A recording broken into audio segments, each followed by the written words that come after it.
اعتراض کیا تھا اور کہا تھا کہ اے اللہ تو انسان کو کیوں پیدا کر رہا ہے؟ وہ زمین میں فساد کرے گا، وہ خون ریزی کرے گا، چوری ڈاکے کرے گا۔ تیری عبادت کے لیے تو ہم بھی کافی ہیں، وہ بیچارے کیا تیری عبادت کر سکیں گے؟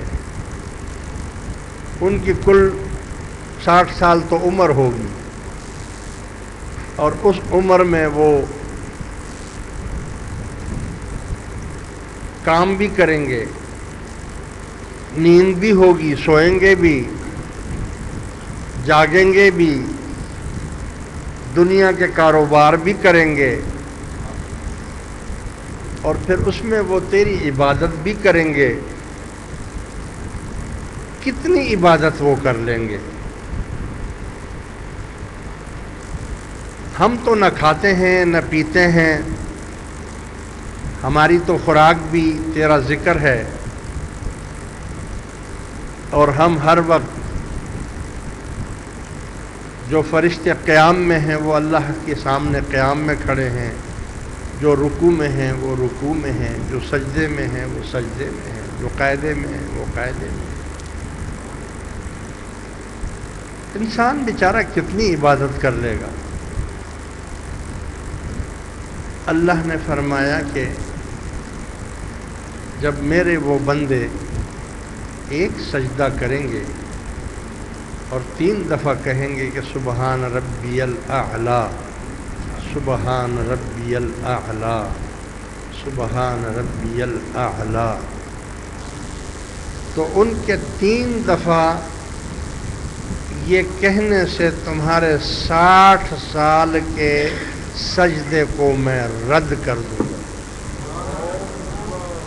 اور ان کا یہ 3 دفعہ سبحان ربی الاعلی کہنا میرے نزدیک 60 سال سے بھی زیادہ ہوگا۔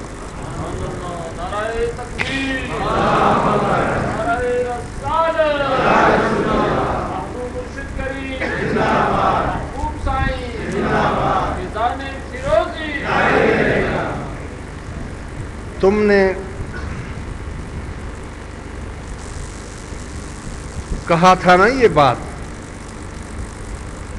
آج میں اسی لیے تمہاری زبانوں سے سننا چاہتا ہوں، حالانکہ مجھے تو سب معلوم ہے، میں تو دلوں کے راز کو جانتا ہوں۔ ان اللہ علیم بذات الصدور، اللہ تعالیٰ تمہارے سینوں کے رازوں کو جانتا ہے، دل میں کیا ہے۔ فرشتے عرض کرتے ہیں پروردگار عالم، ہم زمین پر گئے، ہم نے دیکھا کہ وہاں پر ایک مجمع تھا، ایک جلسہ تھا، وہاں پر اللہ اور اس کے رسول کا ذکر ہو رہا تھا، ہم بھی اس میں شامل ہوئے، ہم نے بھی اس کے ساتھ وہی ذکر کیا۔ اللہ تبارک و تعالی ان فرشتوں سے پوچھتے ہیں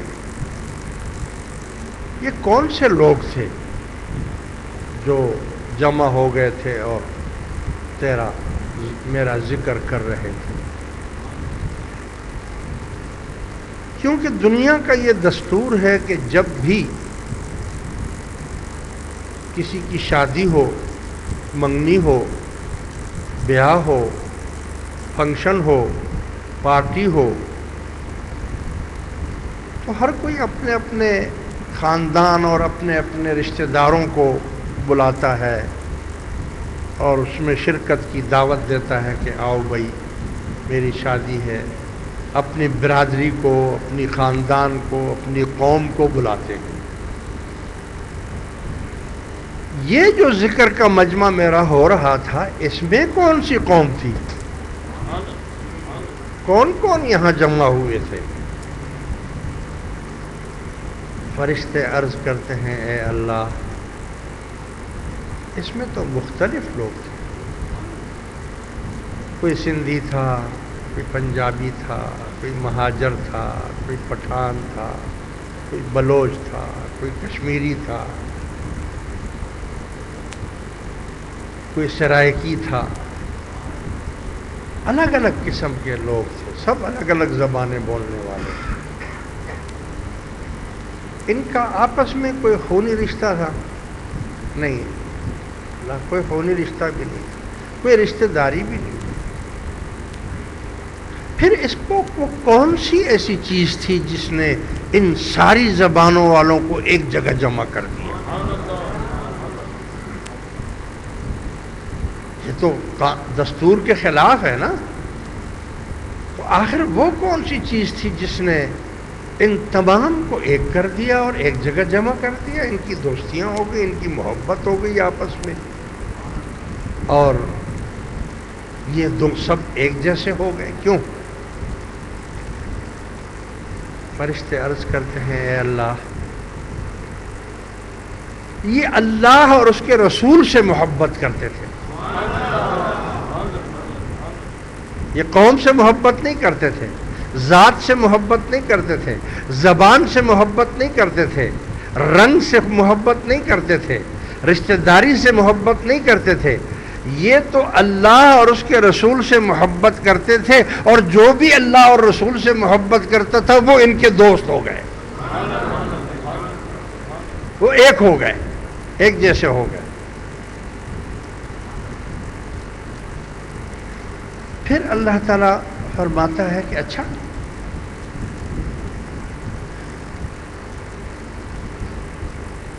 کیوں یہ جمع ہوئے تھے؟ کیا مانگ رہے تھے؟ یہ کیا ان کی حاجت تھی؟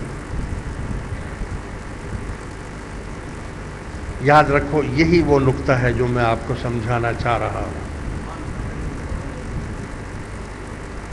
فرشتے عرض کرتے ہیں پروردگار عالم، ان کو کوئی بھی مطلب نہیں تھا، کچھ نہیں مانگ رہے تھے، کچھ نہیں کر رہے تھے، بلکہ اپنا ٹائم دے رہے تھے، اپنی مصروفیات سے وقت نکال کر، اپنے گھروں سے نکل کر خالصتاً تیری رضا کے لیے جمع ہوئے تھے۔